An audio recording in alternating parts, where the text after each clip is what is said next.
ආයිබෝවන් කියලා පිළිගන්නවා ටෙක්කික් එල්කේ YouTube channel එකත් එක්ක එකතු වෙන යාළුවා හැම කෙනෙක්ම. ඉතින් ඔන්න මම පොරොන්දු වෙන විදිහටම අද සිකුරාදා දවසේ ඔයාලට අරන් යන තොරතුරු හා සංවේදන තාක්ෂණ පාඩම් මාලාව අරගෙන ආවා. අද පාඩමේ මාතෘකාව හැටියට මම තියාගත්තේ පරිගණකයේ ඉතිහාසය පිළිබඳව සාකච්ඡා කරන්න. ඉතින් 10 වසරේ නංගිලා මල්ලිලාට ගොඩක් වැදගත් වෙයි මේ පාඩම. ඉතින් අපි බලමු පරිගණකයේ ඉතිහාසය මොකක්ද කියලා අපි යන් වීඩියෝ එකට. පරිගණකයේ ඉතිහාසය ගැන කතා කරනකොට පරිගණකය කියන වචනේ තේරුම මොකක්ද කියලා අපි ඉස්සෙල්ලාම දැනගන්නට ඕනේ. ඉතින් මම මේ ගැන තොරතුරු ටිකක් කියුවා. ඒ තොරතුරු වලට අනුව මට හම්බුණා අතීතයේදී පරිගණකය කියන එක මිනිසුන්ටත් භාවිතා කරලා තියෙනවා.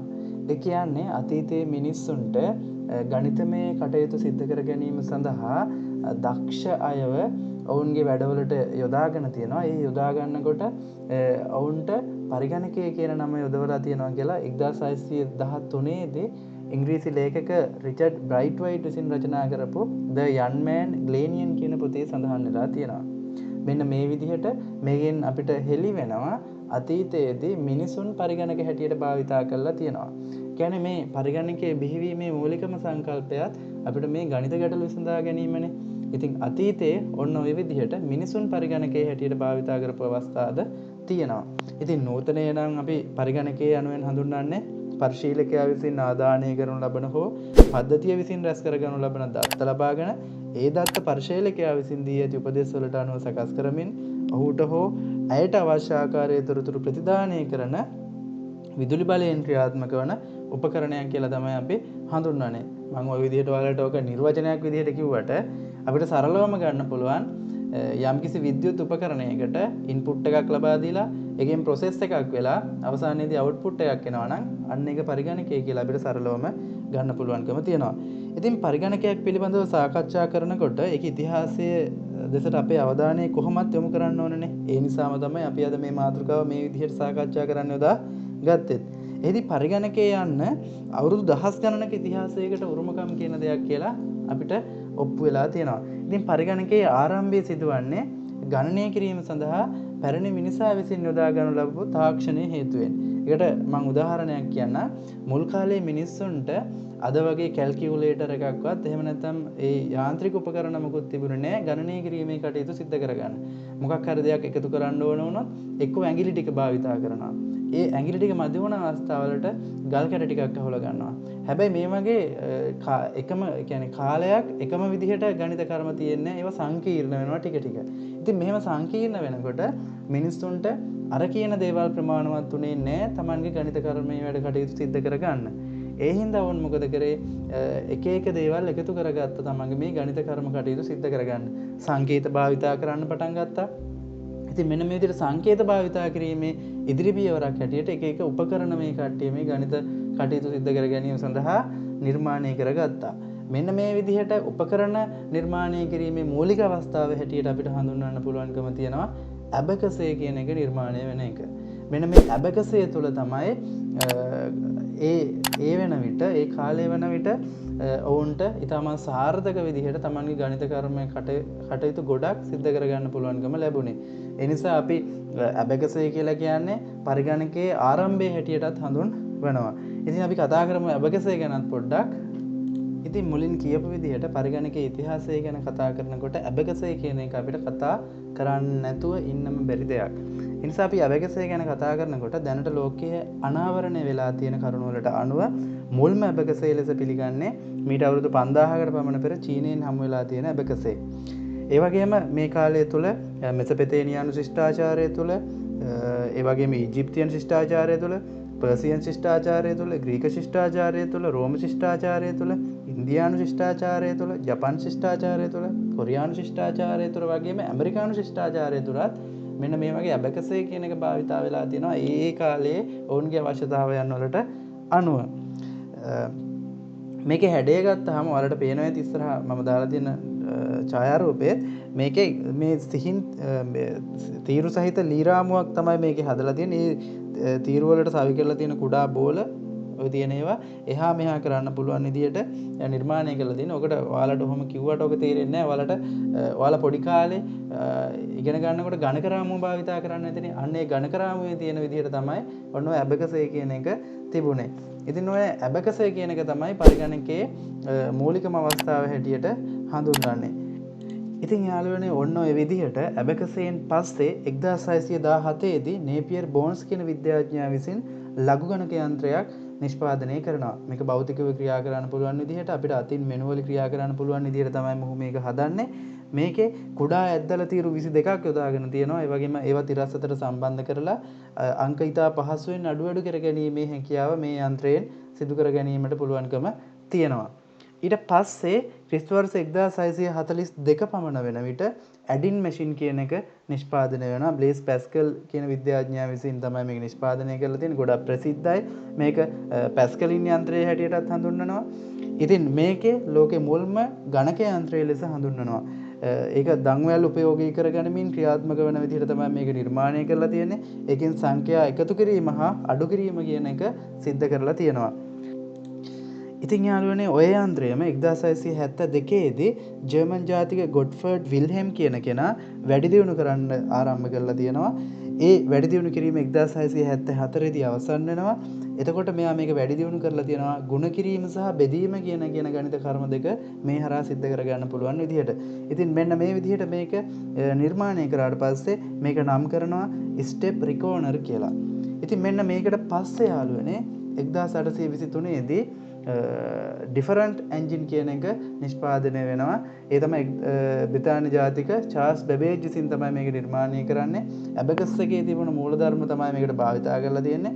ඉතින් මෙන්න මේ ඩිෆරන්ට් එන්ජින් කියන එක හැදුවයින් පස්සේ ඔහු 1833 දී ඒ හදපු එකම වැඩි දියුණු කරන්න පටන් ගන්නවා.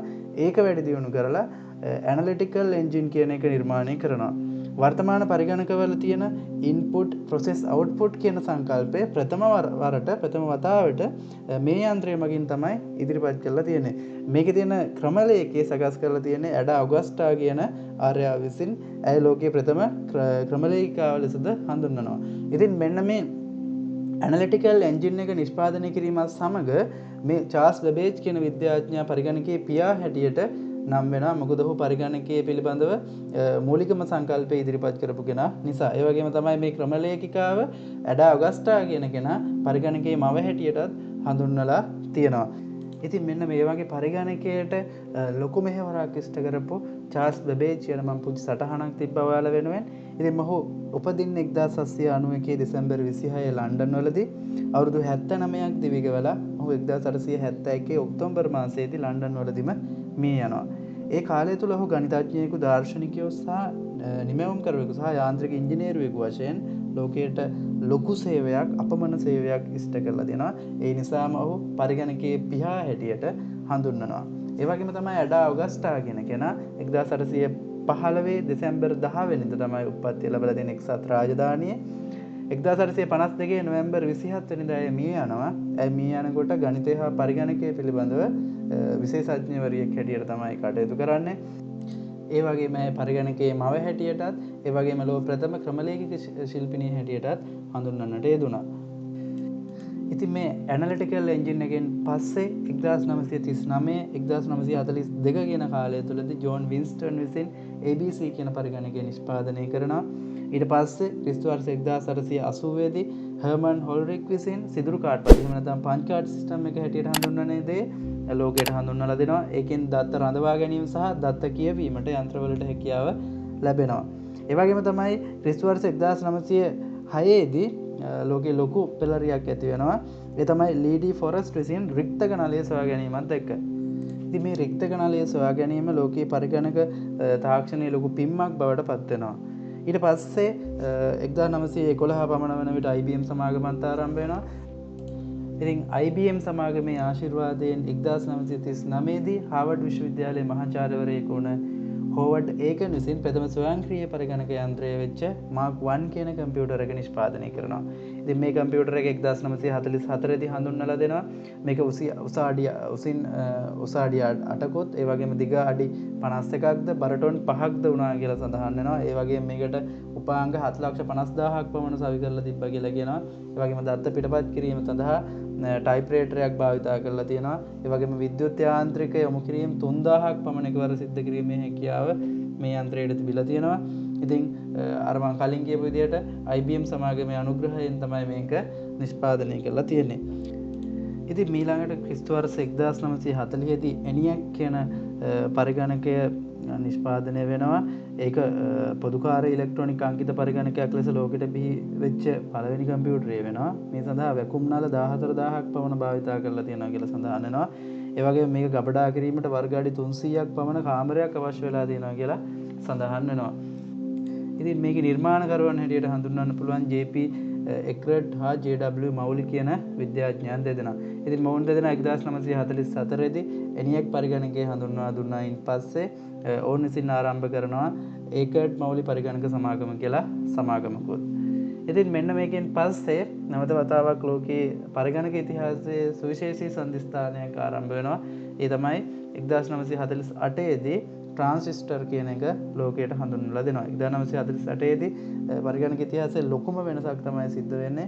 ඒ ට්‍රාන්සිස්ටරය ලෝකයට හඳුන්වා දීමත් එක්ක ඇමරිකාවේ බෙල් රසායනාගාරයේ සේවය කරපු විලියම් ෂෝක්ලි සහ ජෝන් බාඩින් වෝල්ටර් බ්‍රේටන් කියන අය විසින් තමයි මේක සොයාගෙන තියෙන්නේ. මෙතෙක් විශාලව තිබ්බ පරිගණක කෙමෙන් කුඩා වීමට මෙන්න මේ ට්‍රාන්සිස්ටර් කියන එක ගොඩක් වැදගත් වුණා.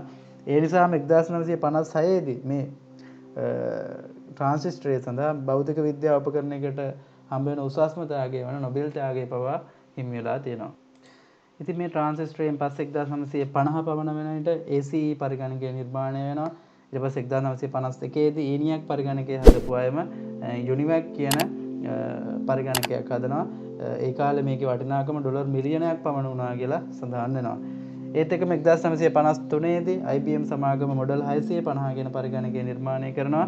1669 දී නිෂ්පාදනය නවත්තනකොට ඒ වර්ගයේ පරිගණක 1600ක් පමණ ඔවුන් නිෂ්පාදනය කරනවා.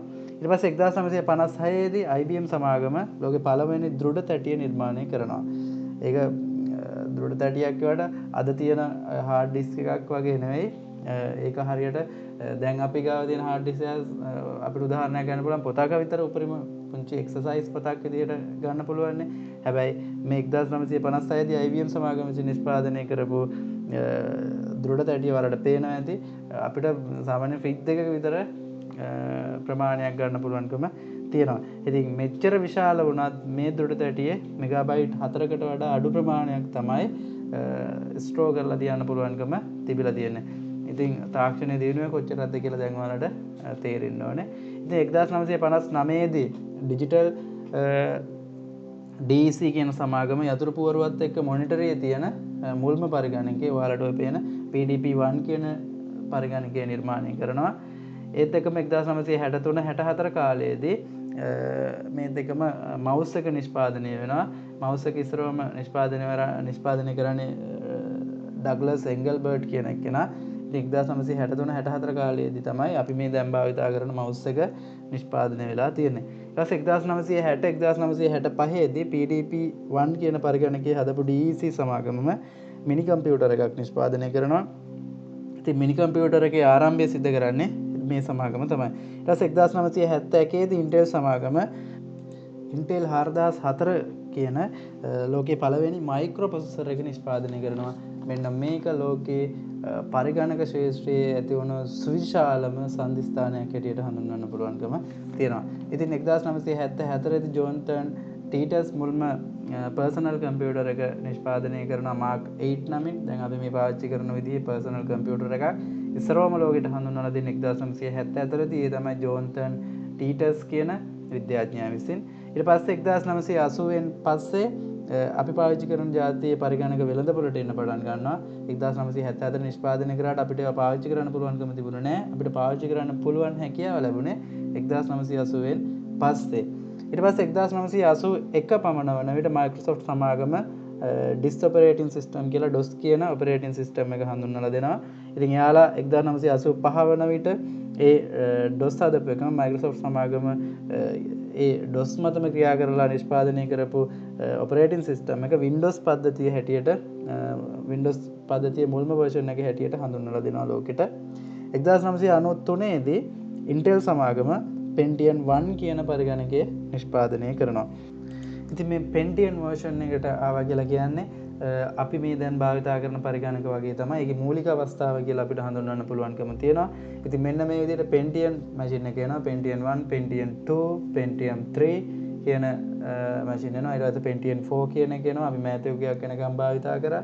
ඊට පස්සේ dual core, quad dual, ඒ වගේම i3, i5, i7 කියන PCs දක්වාම අද ඒක විකාශනය වෙලා තියෙනවා. මෙන්න මේ විදිහට පරිගණකය කියන එක අර මුල් කාලේ අපිට එක ගාණක් ගුණ කරගන්න, බෙදා ගන්න, එකතු කරගන්න, අඩු කරගන්න අපිට අවශ්‍ය කරපු දේ අද වෙන විට බහුකාර්ය මැෂින් එකක් බවට බහුකාර්ය උපකරණයක් හැටියට පත් වෙලා තියෙනවා.